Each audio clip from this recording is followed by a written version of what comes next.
Hello friends, हम Sachin Rana from ocean international. दोस्तों, आज हम बात करेंगे मलेशिया के वर्क वीज़ा के प्रोसेस के बारे में। मैंने इसके लिए काफ़ी वीडियोस पहले बनाई हुई हैं, बट अभी भी हमें जो कमेंट्स आते हैं वो आ रहे हैं, सर मलेशिया का वर्क वीज़ा का प्रोसेस क्या है, कैसे होता है, क्या उसका तरीका है, कैसे हम चेक करेंगे कि मलेशिया का टूरिस्ट वीज़ा और वर्क वीज़ा में डिफरेंस क्या है। तो इसके लिए मैंने वीडियोस पहले बनाई हैं, लिंक मैं डिस्क्रिप्शन में ज़रूर दे दूँगा, वहाँ से आप चेक कर लीजिएगा। तो आज का वीडियो जो है उसमें हम बताएंगे कि आपको एक मलेशियन गवर्नमेंट का स्टैंडर्ड प्रोसीजर क्या है, कैसे जो है आप इंडिया से अप्लाई करेंगे, कैसे वहाँ से वीज़ा आएगा, कैसे स्टैंपिंग होती है, कितने टाइम का वीज़ा होता है, ये सारा जो है मैं आपको बताऊँगा। तो आपसे रिक्वेस्ट है, ये वीडियो आप लास्ट तक देखते रहिएगा, तभी आपको जो है पूरा प्रोसेस समझ आएगा। अगर आप वीडियो पूरी नहीं देखेंगे तो फिर भी आपके माइंड में कुछ ना कुछ डाउट जरूर रहेगा। तो आपसे रिक्वेस्ट है, लास्ट तक वीडियो जरूर देखें। उससे पहले आप जो है हमारे channel ocean Sachin Rana and ocean international को लाइक, शेयर एंड सब्सक्राइब करना ना भूलिए। तो चलिए शुरू करते हैं। दोस्तों, सबसे पहले मैं बताता हूँ मलेशिया के वर्क वीज़ा का प्रोसेस क्या है। इसके लिए सबसे पहले एज होती है, एज 18 से लेके एक्चुअल 45 तक ले सकते हैं, बट ये टोटली डिपेंड करता है कंपनी के ऊपर कि 45 साल का लेना है या नहीं लेना है। तो ऑलमोस्ट जो मैक्सिमम कंपनीज जो लेती हैं वो 18 से लेके 42 ईयर्स तक, 42 साल तक जो है एप्लीकेंट्स होना चाहिए, उस टाइम एज तक वो ले लेती हैं। इसके बाद सेकंड एलिजिबिलिटी क्राइटेरिया आता है, आप मेडिकली फिट होने चाहिए। अब मेडिकली फिट में क्या होता है कि आज के टाइम में मेडिकल के नाम पे भी बहुत ज़्यादा फ्रॉड होता है। हर एप्लीकेंट से जो है मेडिकल के नाम पे 5,000, 10,000, 8,000 जितना भी जो भी अमाउंट है ले लिया जाता है, जबकि मेडिकल जो सिर्फ होता है वो होता है न्यू दिल्ली में, जो नॉर्दर्न पार्ट ऑफ इंडिया में है। ऑल ओवर इंडिया से मैं आपको इसकी लिस्ट भी या इसके लिए अलग से वीडियो बना दूंगा। ऑल ओवर इंडिया में अराउंड आप लेके चलिए कि 10 या 12 ही सेंटर्स हैं जो ऑथराइज्ड हैं मलेशियन इमिग्रेशन की तरफ से। तो जैसे मैं नॉर्थन इंडिया की बात कर रहा हूँ, तो नॉर्थ इंडिया में सिर्फ दिल्ली में ही एक सेंटर है जो जिसका नाम है अल खलीज डायग्नोस्टिक सेंटर, वो साउथ एक्स पार्ट 2 में है। दुबई, सऊदी और मलेशिया, ये कुवैत, सब ऑलमोस्ट वहीं पे होते हैं।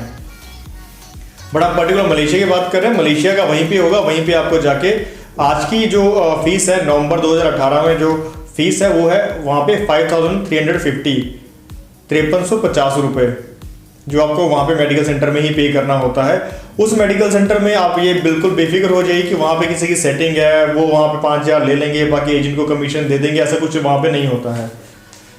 इसके अलावा आप लोकली मेडिकल करवा लेते हैं, जैसे सपोज को चंडीगढ़ में या जलंधर में मलेशिया के नाम पे मेडिकल करवा रहा है, तो आप समझ जाइए कि ये ऑथराइज नहीं है, ये वहाँ पे मेडिकल जो है ये वैलिड नहीं होगा। मेडिकल का सैंपल भी मैं स्क्रीन पे डाल देता हूँ, आप चेक कर लीजिएगा। अगर इस टाइप से मेडिकल आपको मिल रहा है तो आपका ये जेन्युइन मेडिकल है। अब ये मेडिकल जो होता है ये आपका ऑनलाइन मेडिकल इसको कहते हैं, ये मलेशियन इमिग्रेशन के पास ऑटोमेटिकली इसका स्टेटस चला जाता है। अगर आपको कोई मेडिकल एडिट करके या फेक बना के भी दे देता है, तब भी जो वीज़ा वर्क वीज़ा जो है नहीं आएगा, क्योंकि वो ऑलरेडी जो है मलेशियन इमिग्रेशन के पास उसका स्टेटस पहुंच जाता है। तो इस चीज़ को आप ध्यान रखिएगा। अब इसके बाद जो नेक्स्ट स्टेप रहता है, साथ ही में इसके जैसे आप जिस दिन मेडिकल करवाने जाएंगे उसी दिन आपका बायोमेट्रिक्स होता है। बायोमेट्रिक होता है फिंगरप्रिंट। अब फिंगरप्रिंट का भी सैंपल मैंने स्क्रीन पे दे दिया है। फिंगरप्रिंट किस लिए होते हैं? फिंगरप्रिंट इसलिए होते हैं कि मलेशिया में इलीगल वर्कर्स बहुत थे पहले, अभी भी बहुत ज़्यादा हैं, बट अभी धीरे धीरे उनकी क्वांटिटी कम होती जा रही है। तो जो इलीगल वर्कर्स थे पहले क्या करते थे कि वो वहाँ से ओवरस्टे होते थे, 1, 2, 4 साल, 5 साल, जितना भी ओवरस्टे होते थे।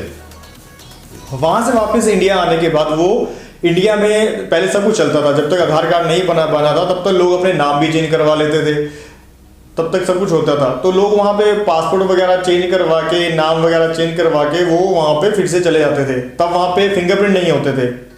आज के टाइम में अगर कोई ओवरस्टे होता है तो वो अगर वापस इंडिया आएगा तो गवर्नमेंट उसको 5 साल का बैन लगाती है और उसके पासपोर्ट पे भी स्टैंप लगती है और फिंगरप्रिंट वहाँ पे होते हैं। तो फिंगरप्रिंट का रिकॉर्ड मलेशियन इमिग्रेशन में हमेशा रहता है। तो जैसे कोई applicant VFS visa facilitation centre में फिंगरप्रिंट के लिए जाता है, अगर उसका रिकॉर्ड बिल्कुल थोड़ा सा भी गलत है या वो थोड़ा सा ओवरस्टे है, 1 दिन भी ओवरस्टे है, तो उसको वहाँ पे वीज़ा जो बायोमेट्रिक का एक रिपोर्ट होती है जो स्क्रीन पे मैं दिखा रहा हूँ आपको, वो उनको नहीं मिलेगी। तो ये चीज़ें होती हैं। जैसे वहाँ पे बायोमेट्रिक रिपोर्ट अगर मिल जाती है और मेडिकल आपका फिट होता है, इट मीन्स कि आप एलिजिबल हो वीज़ा अप्लाई करने के लिए।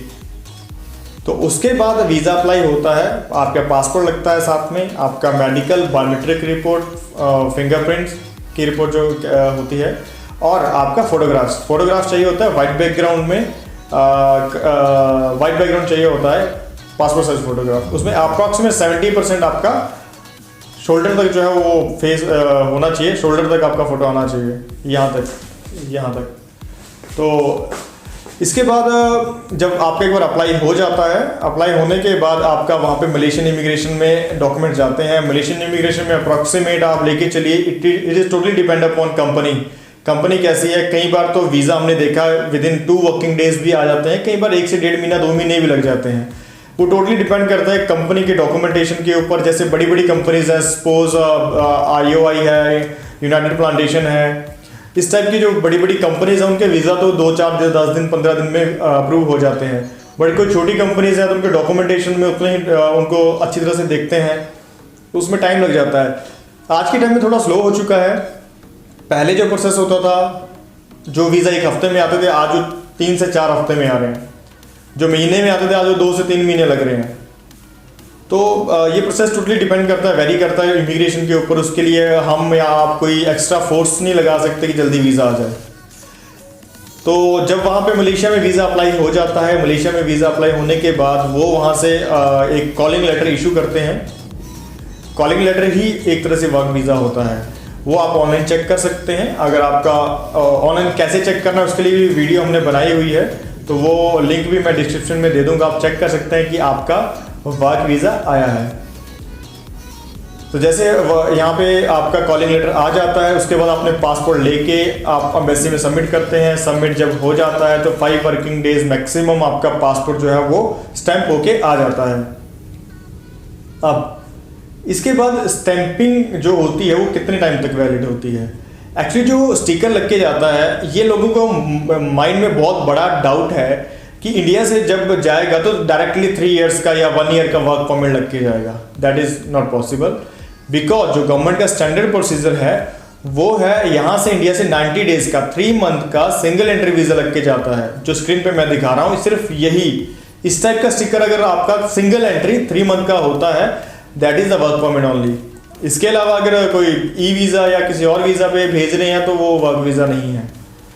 जब भी आपका ऐसा वीज़ा लगेगा तो आप एयरपोर्ट पे अगर आपसे कोई पूछता है तो आप क्लियरली कह सकते हो मैं इस कंपनी में काम करने के लिए जा रहा हूँ। क्योंकि जो टूरिस्ट वीज़ा भेजते हैं वो आपको ये ऐसा कह के कभी भी नहीं भेजेंगे। वो तो बोलेंगे जी ऐसा बोल दो, वहाँ पे जाके घूमने जा रहा हूँ, 2-4 दिन बाद वापस आ जाऊँगा। तो अगर ऐसा जो मैंने आपको सैंपल दिखाया है, अगर ये होता है तो यही वर्क वीज़ा है। तो ये 90 डेज का होता है, ये स्टैंडर्ड प्रोसीजर है, इसको कोई चेंज नहीं कर सकता, गवर्नमेंट ही चेंज कर सकती है। वहाँ पे जैसे आप अराइव करते हो तो कंपनी का एम्प्लॉयर जो है आपको एयरपोर्ट पे लेने आता है। जब तक एम्प्लॉयर एयरपोर्ट पे नहीं आता आप एयरपोर्ट से बाहर नहीं निकल सकते, क्योंकि एम्प्लॉयर के वहाँ पे फिंगरप्रिंट होते हैं, वहाँ पे डॉक्यूमेंट्स वगैरह सबमिट होते हैं। एम्प्लॉयर आ गया, आप बाहर निकल गए, आप कंपनी में चले गए, तो सबसे पहले वहाँ पे क्या होता है, 1, 2, 3 डेज के बीच में सबसे पहले मेडिकल होना है। वहाँ पे जो मेडिकल दिल्ली में हुआ था सेम उसी लेवल का मेडिकल आपका वहाँ पे होगा। मेडिकल आपका फिट हो गया, आपका पासपोर्ट जाता है इमिग्रेशन में और आपको कंपनी भेज देती है काम पे। वहाँ पे जाने के बाद कंपनी आपका 1 ईयर का एक्सटेंड होता है, 1 साल का लगता है स्टिकर। पहले 1 ईयर का स्टिकर लगेगा, 1 ईयर के बाद अगेन आपका मेडिकल होगा, 1 ईयर का फिर से लगेगा। वो कंपनी का प्रोसेस होता है, वो कंपनी नहीं करना ऑटोमेटिकली, उसमें आपको कोई हेडेक लेने की कोई जरूरत नहीं है। आप अपना स्टेटस ऑनलाइन डायरेक्टली चेक कर सकते हैं कि हाँ हमारा एक्सटेंड हुआ है, बढ़ा है या नहीं बढ़ा है, वो आप ऑनलाइन चेक कर सकते हैं। उसके लिए अगर आपको कुछ हेल्प चाहिए हो आप हमें कमेंट कर सकते हैं, तो हम आपको बता देंगे कैसे आप चेक कर सकते हैं। जब वहाँ पे बढ़ जाता है, बढ़ने के बाद 1 ईयर का बढ़ेगा, अगले साल फिर से 1 ईयर का बढ़ेगा, ऐसे ऐसे करके एक्सटेंड होता रहता है। जब तक आपका कंपनी के साथ कॉन्ट्रैक्ट रहता है, कंपनी ऑटोमेटिकली बढ़ाती रहती है। इसके अलावा अगर कभी आप मेडिकल यानी फिट हो जाते हैं, चाहे वो 1st ईयर, चाहे वो 8th ईयर, चाहे 10th ईयर, तो आपको वापस आना पड़ेगा, आपके पास और कोई चारा नहीं रहेगा। तो ये तरीका है। कंपनी आपको कोई भी जो कंपनी में आप जाते हैं तो कंपनी आपको पासपोर्ट नहीं हैंड ओवर करती है, पासपोर्ट कंपनी के पास रहता है। कंपनी आपको कार्ड देती है जिसको जलन कार्ड कहते हैं। कार्ड आपके हाथ में रहेगा, आप ऑल ओवर मलेशिया कहीं भी घूम सकते हैं, आपको कोई परेशानी नहीं रहेगी। बशर्ते आपका वर्क परमिट होना चाहिए, क्योंकि आज के टाइम में जो टूरिस्ट वीज़ा वाला काम चला है वो सही नहीं है, वो बिल्कुल गलत और फेक है। लोग आज भी प्रमोट कर रहे हैं कि वहाँ टूरिस्ट वीज़ा पे चले जाइए, वहाँ पे चेंज हो जाएगा, but as per my knowledge no change नहीं होगा, परेशानी वाला काम है। तो दोस्तों फिर भी अगर आपके कोई डाउट्स हैं, कोई कमेंट्स हैं, तो आप कमेंट बॉक्स में जो है इसके सारी डिटेल्स आप दे दीजिए कि आपको क्या इन्फॉर्मेशन चाहिए। हो सकता है मैं आपकी कॉल्स पिक ना कर पाऊँ, बट इतना डेफिनेट है कि मैं आपको जो क्वेश्चंस आपके होंगे उसके आंसर जो है मैं आपको वीडियो के थ्रू दे दूंगा। तो दोस्तों आज के लिए इतना ही। आपसे रिक्वेस्ट है चैनल को लाइक शेयर एंड सब्सक्राइब जरूर करिए। अगर आपको कोई परेशानी है तो आप हमें कॉन्टैक्ट भी कर सकते हैं, ईमेल कर सकते हैं, व्हाट्सएप कर सकते हैं। कॉल्स अटेंड करना सबका मुश्किल है, क्योंकि आज के टाइम में मोर देन 2000 कॉल्स हमें आ रही हैं, तो it is not possible to attend all persons call. तो आपसे रिक्वेस्ट है हमारा चैनल को लाइक शेयर एंड सब्सक्राइब जरूर करते रहिए। Thank you.